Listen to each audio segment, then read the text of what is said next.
نہیں مانگ رہے ہیں، اس کے تقدس کو بحال کرو، آئین کو، حق حکمرانی عوام کو دو، اور یہی آئین میں ہے ریاست عوام ہے، اور وفاداری اس کی آئین میں آرٹیکل 5 میں عوام کے ساتھ ہے، چاہے وہ فوجی جنرل ہو، چاہے وہ چیف جسٹس آف پاکستان ہو، یہ وفاداری عوام کے ساتھ نبھانی پڑے گی اور تابعداری آئین کے ساتھ نبھانی پڑے گی۔ یہ بار بار کہنا جی پارلیمان سپریم ہے، پارلیمان سپریم نہیں، آئین سپریم ہے۔ منڈیال کے دور میں ری پٹیشن لگوا لیتے نا۔ چلیں جی، اور کوئی سوال آپ نے کرنا؟ اچھا سر، یہ بتائیے گا کہ شہباز شریف کے بارے میں کہا جا رہا ہے کہ یو این اسمبلی میں بہت زیادہ تر لوگوں نے ان کو دیکھا ہے، جب دیکھا گیا تو 15,000 20,000 لوگوں نے دیکھا۔ نون لیگ کہہ رہی تھی سب سے پاپولر لیڈر شہباز شریف ہے، جن کی تقریر پوری دنیا میں دیکھی گئی ہے۔ اس سے زیادہ مذاق بڑا ہو نہیں سکتا ہے۔ یہ وہ شخص کہہ رہا ہے جو پرچی نکال کر جو ہے 4 لفظ نہیں کہہ سکتا، اور سویلین ایکسچینج کرنے کے لیے امریکن صدر کے ساتھ اپنی جیب سے پرچی نکال کے پڑھتا ہے۔ یہ وہ شخص ہے، اور جو ماشاءاللہ ان کی دختر نیک اختر ہے، وہ 4 لفظ اردو کے نہیں لکھ سکتی ہے۔ آپ کی ٹی وی نے دکھایا جب وہ اس موقع پر گئی ہے 14 اگست پہ۔ تو آپ ذرا ان کی تعلیم اور خواندگی کا ذرا معیار دیکھ لیں۔ اور محترم نے کل فرمایا کہ جی یہ جو ہے لڑا رہے ہیں، صوبوں کو لڑا رہے ہیں۔ او بھائی، تم نے کہا تھا اٹک پل نہیں کراس کرنے دیں گے، تم نے کہا تھا لاہور آ کے دیکھو ایک چیف منسٹر کو، یہ تمہاری جو ہے بڑکے مار رہے تھے اور تم نے مانے کیا ہے، تم نے تشدد کیا ہے، تم نے یہ جو ہے ہمارے اوپر مسلط کر رکھا ہے۔ میں تو خود وہاں سے لڑا ہوں، مجھے کوئی اجازت نہیں تھی کہ میں جلسہ جلوس کر سکوں، نہ کیمپین کرنے کی اجازت دی تھی۔ آفرین ہے 8 فروری کو 2024 کو جو پاکستان کی عوام نکلی ہے اور ان کی نفرت کے لیے نکلی ہے، چور ڈاکوؤں کی نفرت کی وجہ سے نکلی ہے عوام، اور عمران خان کی محبت کی وجہ سے نکلی ہے۔ عمران خان کا آج جو لوگوں کی دلوں کی دھڑکن ہے، یہ میں دعوے سے کہہ سکتا ہوں یہ کسی اور پاکستان کے جو رہبر کو، رہنما کو یہ میسر نہیں تھی۔ آج یہ چھوڑ دیں، ذرا چلے جائیں سروے کر کے۔ آپ کا خیال ہے کہ ڈونٹ والے نے چیف جسٹس آف پاکستان کو ایک لفظ کہہ دیا لعنت ہے تم پر، اور اس سے سودا دینے سے انکار کر دیا؟ یہ ایک شخص کی نہیں ہے، یہ سمبولک ہے کہ پاکستان کا جتنا اشرافیہ ہے، چاہے وہ ملٹری بیوروکریسی میں ہے، چاہے سول بیوروکریسی میں ہے، چاہے پولیٹیکل بیوروکریسی میں ہے، چاہے جوڈیشل بیوروکریسی میں ہے، وہ لوگوں کا غم و غصہ، غیظ و غضب اور نفرت کی غمازی کرتا ہے۔ یہ بغیر گارڈ کے، بغیر اسکاٹ کے، بغیر پولیس کے، بغیر رینجرز کے، میں دعویٰ کرتا ہوں یہ ایک اپنے حلقے میں یا بازار میں جا کر دیکھ لیں۔ پہلے تو چور چور کہتے تھے، اب درگت بھی ساتھ بنائیں گے ان کی۔ تو اس لیے یہ پاکستان کے جو ہے اس طرح سے جبر اور اس استحصالی قوتوں کو استعمال کر کے آپ اپنی حکمرانی کو مسلم کر کے پاکستان کو تباہ کر رہے ہو۔ خدا کا خوف کرو، رحم کرو۔ خدا صاحب، کل آپ نے آپ کی جماعت کی جانب سے احتجاج کی کال بھی ہے ڈی چوک پہ، اور دوسری طرف جو ملیشین پرائم منسٹر ہیں، ڈیلیگیٹ جو ہے وہ بھی یہاں اسلام آباد میں موجود ہے، اور پھر آئندہ SCO کانفرنس بھی آ رہی ہے۔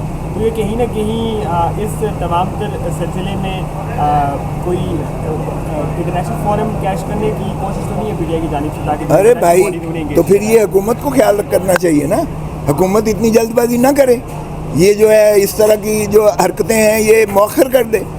ہم تو آج بھی تیار ہیں کہ چلیں فلسطین کے ساتھ آپ اظہار یکجہتی دکھائیں، چلیں آپ ایران کے ساتھ اظہار یکجہتی دکھائیں، چلیں آپ بیروت کے ساتھ اظہار یکجہتی دکھائیں، چلیں آپ جو ہے اسرائیل کے خلاف جو آپ نے کرنا ہے پاکستان سارا ہم تیار ہیں۔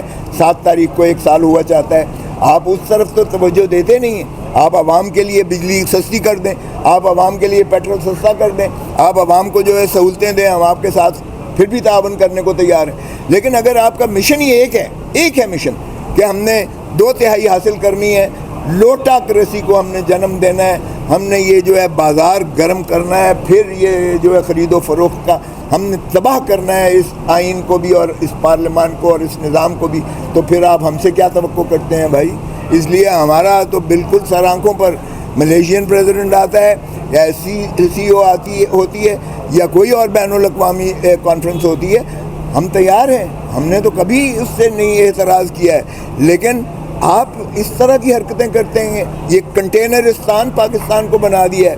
آپ نے دیکھا کل کا کیا حشر تھا، کتنے وکیل ہم آ جاتے بھائی، 2000 آ جاتے، 5000 آ جاتے وکیل۔ آپ نے تو سارا جو ہے جس طرح سے بند کر دیا اسلام آباد کو، اب آپ چارکو کیپٹل کو بند کر رہیں گے. آپ تو خود تو آپ تو خود تماشا دکھا رہے ہیں دنیا کو. دنیا کا میڈیا آئے گا, آپ تو خود اپنا تماشا دکھا رہے ہیں کہ پاکستان پر اس حکومت کی کوئی گرفت نہیں ہے, پاکستان کے عوام اس حکومت سے نفرت کرتے ہیں. تو پھر بتائیں کہ آپ کو اس کانفرنسز کرانے کا کوئی فائدہ ہے؟ آپ کا کیا خیال ہے کہ اپنی تو ان کی دولتیں باہر ہیں اور یہ لوگوں کو کہتے ہیں کہ آگے انویسٹمنٹ کریں؟ کیوں کوئی اپنی دولت لے کر آئے جب آپ کی اپنی دولتیں ساری دنیا کی باہر ملکوں میں آپ نے سٹیش کی ہوئی ہیں اور آپ کی عیاشیوں کے اڈے جو ہے بیرون ملک ہیں. دھرتی ماں کو لوٹتے ہو. کوئی ایسا اپنی ماں کو لوٹتا ہے؟ کوئی لوٹتا ہے ماں کو جس طرح اس نے لوٹ کر جو ہے ہڈیوں کا ڈھانچہ بنایا, اب اسے گدھوں کی طرح نوچ رہے ہیں. حسن صاحب یہ بتائیے گا کہ عینی ترامیم کے پاس ہونے کے بعد یہ خبریں گردش کر رہی ہیں کہ فوری طور پہ آپ کے شاگرد بلاول بھٹو کو وزیر اعظم بنایا جا سکتا ہے. دیکھیں, میں نے عرض کیا کہ وہ بے نظیر بھٹو کا بیٹا ہے, میں اس کے خلاف کوئی بات نہیں کروں گا, لیکن پہلے ڈیزرو کریں. اگر باقی عوام ان کو چاہتی ہے تو پھر کوئی مذائقہ نہیں ہے, لیکن عوام اس وقت ان کو مسترد کیا ہے. آپ کو پتہ ہے پنجاب میں ان کا کون سے نمبر پر وہ آئے تھے, تو اس لیے میرا نہیں خیال کہ ایسا ہونے بھی جا رہا ہے. اور یقیناً صدر آصف علی زرداری صاحب کی یہ خواہش ہوگی کہ بیٹا ان کی زندگی میں پرائم منسٹر بن جائے, لیکن پہلے ڈیزرو کریں اور پھر جو ہے اس کی خواہش. بلاول صاحب نے کہا ہے کہ جی 25 اکتوبر سے پہلے جو ہے یہ ترمیمی مسئلہ حل ہو جانا ہے, آئینی ترمیمی, یہ خام خواہ ایسے ہی شور ڈال رہے ہیں, اس پہ آپ کیا کہیں گے؟ ہم تو عوام کی ترجمانی کر رہے ہیں. جب آئین سے کھلواڑ ہوا ہے, ملک ٹوٹا ہے یا ملک کو نقصان ہوا ہے.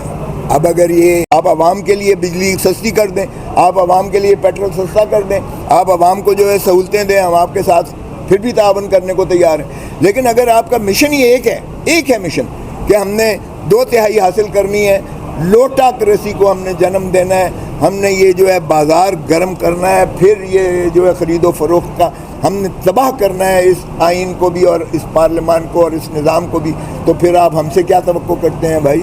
اس لیے ہمارا تو بالکل سر آنکھوں پر ملیشین پریزیڈنٹ آتا ہے یا سی او ہوتی ہے یا کوئی اور بین الاقوامی کانفرنس ہوتی ہے, ہم تیار ہیں. ہم نے تو کبھی اس سے نہیں اعتراض کیا ہے, لیکن آپ اس طرح کی حرکتیں کرتے ہیں. یہ کنٹینرستان پاکستان کو بنا دیا ہے.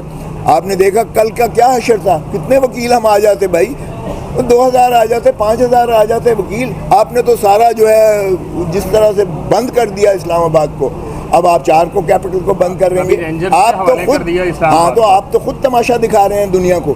دنیا کا میڈیا آئے گا, آپ تو خود اپنا تماشا دکھا رہے ہیں کہ پاکستان پر اس حکومت کی کوئی گرفت نہیں ہے, پاکستان کے عوام اس حکومت سے نفرت کرتے ہیں. تو پھر بتائیں کہ آپ کو اس کانفرنسز کرانے کا کوئی فائدہ ہے؟ آپ کا کیا خیال ہے کہ اپنی تو ان کی دولتیں باہر ہیں اور یہ لوگوں کو کہتے ہیں کہ آگے انویسٹمنٹ کریں؟ کیوں کوئی اپنی دولت لے کر آئے جب آپ کی اپنی دولتیں ساری دنیا کی باہر ملکوں میں آپ نے سٹیش کی ہوئی ہیں اور آپ کی عیاشیوں کے اڈے جو ہے بیرون ملک ہیں. دھرتی ماں کو لوٹتے ہو. کوئی ایسا اپنی ماں کو لوٹتا ہے؟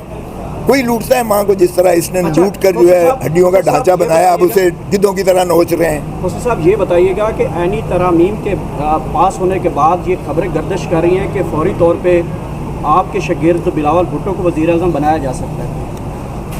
دیکھیں, میں نے عرض کیا کہ وہ بے نظیر بھٹو کا بیٹا ہے, میں اس کے خلاف کوئی بات نہیں کروں گا, لیکن پہلے ڈیزرو کریں. اگر باقی عوام ان کو چاہتی ہے تو پھر کوئی مذائقہ نہیں ہے, لیکن عوام اس وقت ان کو مسترد کیا ہے. آپ کو پتہ ہے پنجاب میں ان کا کون سے نمبر پر وہ آئے تھے, تو اس لیے میرا نہیں خیال کہ ایسا ہونے بھی جا رہا ہے. اور یقیناً صدر آصف علی زرداری صاحب کی یہ خواہش ہوگی کہ بیٹا ان کی زندگی میں پرائم منسٹر بن جائے, لیکن پہلے ڈیزرو کریں اور پھر جو ہے اس کی خواہش. بلاول صاحب نے کہا ہے کہ جی 25 اکتوبر سے پہلے جو ہے یہ ترمیمی مسئلہ حل ہو جانا ہے, آئینی ترمیمی, یہ خام خواہ ایسے ہی شور ڈال رہے ہیں, اس پہ آپ کیا کہیں گے؟ ہم تو عوام کی ترجمانی کر رہے ہیں. جب آئین سے کھلواڑ ہوا ہے, ملک ٹوٹا ہے یا ملک کو نقصان ہوا ہے. اب اگر یہ آئین کو پھر جو ہے اس طرح کھلواڑ کر رہے ہیں اور آئین کو شکنی کرنے جا رہے ہیں اور یہ جو ہے غیر آئینی طور پر ان کے سہولت کار بنے ہوئے ہیں, تو پھر اللہ اس ملک پر رحم کرے. پھر ان کا وہی حال ہوگا جو بنگلہ دیش میں ہوا ہے. عوام نکلے گی اور ان کو راہ فرار نہیں ملے گی اور کوئی ملک ان کو پناہ نہیں دے گا.